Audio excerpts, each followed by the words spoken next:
Banned in 1962, the fishing trick they didn't want back. Let me ask you something. Have you ever felt that tiny tap on your fishing line? That soft, polite little tick?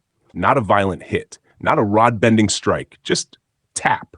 Your heart jumps, you tighten your grip, you swing hard, and when you reel in, nothing. Clean hook, bait gone, and you just stand there staring at the water thinking, what just happened? You replay it in your head. I felt it. I know I felt it. So why is the hook empty? Small fish? Bad luck? Wrong lure? Or did the fish outsmart you? Now here's where it gets uncomfortable. In 1962, a fishing method started dominating tournaments in America. Same lakes, same fish, same conditions, but the same few anglers kept winning. Over and over and over. People were angry, not impressed. Angry, because these fishermen weren't using expensive gear. They weren't using flashy new lures. They weren't using secret imported bait. They were doing something so simple it almost looked stupid. They were hiding the hook. That's it, fully concealed, buried inside the bait. Now you're probably thinking, that's not revolutionary. Exactly, that's why people ignored it.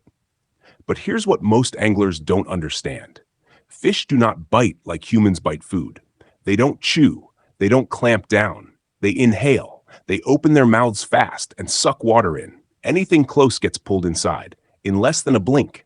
Inside that split second, the fish feels everything. Texture, softness, shape, hardness. Especially metal. And metal feels wrong, cold, hard, unnatural. The moment a fish senses that unnatural metal point too early, it spits it out instantly. That tiny tap you feel, that's not a full bite.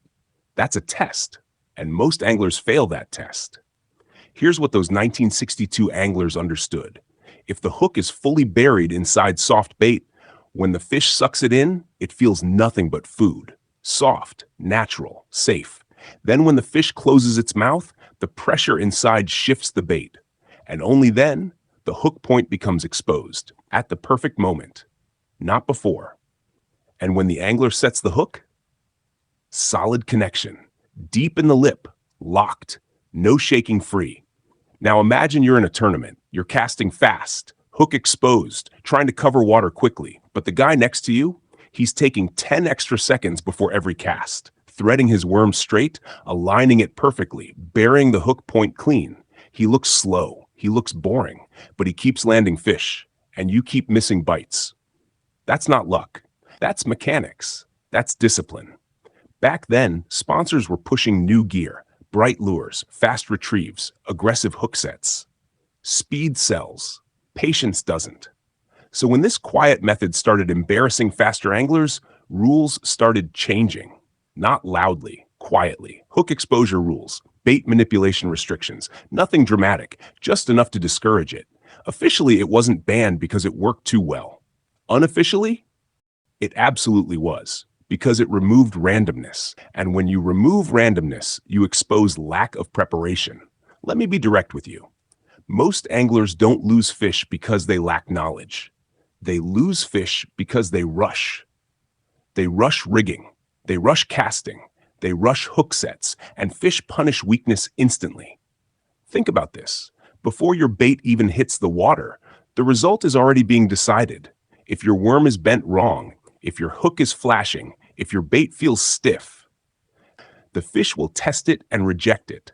You'll blame luck, but it was preparation. Now picture something different. You slow down, you slide the hook gently through the head of the worm. You run it carefully down the body. You keep it straight. You bring the hook point out slightly near the tail, then bury it back inside. Clean, smooth, balanced. You test it in the water. It drifts naturally. No flashing metal, no stiff posture. Now a fish approaches. It sees food.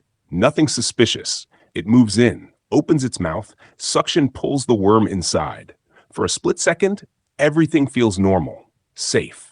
Then pressure builds, the bait shifts, the hook point exposes at exactly the right time. You feel weight, not just a tap. Weight. You set the hook, the rod bends deep, the fish pulls hard, but it doesn't shake loose. Because this time, the commitment was earned before the cast. That's the difference. The secret wasn't exotic. It wasn't mystical. It was disciplined fundamentals, executed without compromise. And here's the part most people won't admit. Discipline is boring. It doesn't trend. It doesn't look dramatic on camera, but it works. Let me ask you something honest. Would you rather save 10 seconds or land the biggest fish of your life? Because that's the trade. 10 seconds of patience versus another empty hook. Fishing rewards people who respect small details. Millimeters matter. Angles matter. Tension matters. 10 seconds matter. The anglers who consistently catch more fish, they aren't always louder. They aren't always buying the newest gear. They aren't chasing hype. They refine fundamentals over and over, quietly. Now think about your next trip. You're standing on the bank, sun low, water calm. You cast, tap. But this time, you don't panic. You wait half a second, then wait. You tighten slowly. Rod bends, and this time, it stays bent. That's not luck. That's preparation meeting opportunity. And once you feel that solid connection consistently, you'll never rush the rig again, because you'll understand something powerful. The cast doesn't begin when the bait hits the water. It begins in your hands. So here's the real question.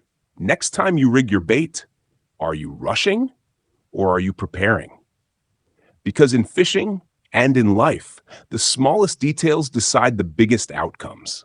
Slow down, hide the hook, respect the fundamentals, and let precision do what hype never could. Now tell me something.